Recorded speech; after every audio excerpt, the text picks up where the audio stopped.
L'âme, l'atelier mandala éveil de soi. C'est un atelier qui, comme son nom l'indique, est là pour s'éveiller à soi, s'éveiller à son monde intérieur, s'éveiller à sa spiritualité. C'est apprendre à se connaître à travers sa créativité. C'est créer 8 mandalas qui vont à chaque fois faire travailler sur une partie bien précise de sa psyché. On va travailler sur tout ce qui sera en lien avec la volonté. On va travailler sur tout ce qui sera en lien avec votre monde intérieur, votre âme sensible, toutes les émotions. On va travailler aussi sur votre mental, sur votre discernement, sur la vérité, sur tout ce qui sera en lien avec votre intuition également. Donc voilà, tous ces mandalas seront là pour vous faire des petits pas à votre rythme, puisque un mandala se construit sur un mois. Le mandala, vous le faites chez vous, même si vous n'avez jamais peint, même si vous n'avez jamais réalisé de mandala. Je vous donne tous les éléments pour que vous puissiez réussir. Donc le premier atelier, on commence le mandala à l'atelier, tout le matériel est fourni.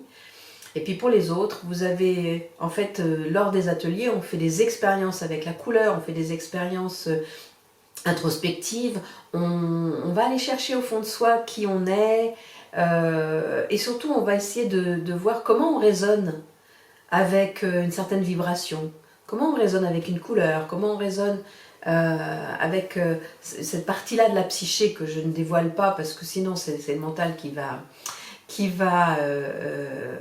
fonctionner. Il faut laisser l'expérience se faire, donc la surprise.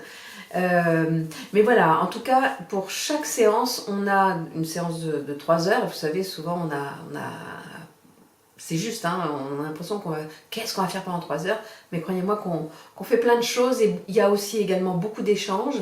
D'ailleurs, le début de la séance commence le premier par se présenter et puis par présenter l'atelier.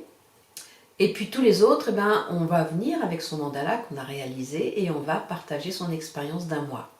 Parce que en réalité, le mandala que l'on réalise, on est dans la vie comme on est avec son mandala. Je donne un exemple. Oh, j'ai pas eu du tout le temps, je l'ai pas fini. Est-ce que ça veut dire que peut-être que dans la vie, on n'arrive pas à trouver du temps pour soi? On est moins important que tout le reste, etc. etc. Donc vous voyez, il y a plein d'interprétations qu'on peut faire sur un mandala, même lorsqu'il n'est pas fini. Et d'ailleurs, le but n'est pas forcément de le finir, mais de vivre une expérience à travers ce mandala. Donc même quand il n'est pas fini, on vient avec et puis on raconte son histoire, son vécu, ses prises de conscience, ses résistances, etc., ses émotions. Et à travers ces expériences que l'on partage, en écoutant l'expérience des compagnes qui participent à ce cheminement, on apprend encore sur soi. Et puis on continue l'expérience avec une autre couleur, avec d'autres introspections, etc. On fait de l'écriture automatique aussi. Et tout ça, ça s'apprend. On apprend aussi à méditer. Quand on n'a pas l'habitude de méditer, on apprend à méditer. Et tout ça, c'est toujours dans la bienveillance, dans l'esprit constructif, dans le respect de chacun. Voilà, donc c'est un atelier qui apporte beaucoup, qui dure 9 mois, puisque c'est pour faire 8 mandalas, et qu'il y en a un par mois. Voilà, c'est sur 9 séances, et c'est d'une très très grande richesse. J'adore en fait faire cet atelier, parce que je vois les personnes de mois en mois se transformer. Et ça, c'est pour moi un grand bonheur.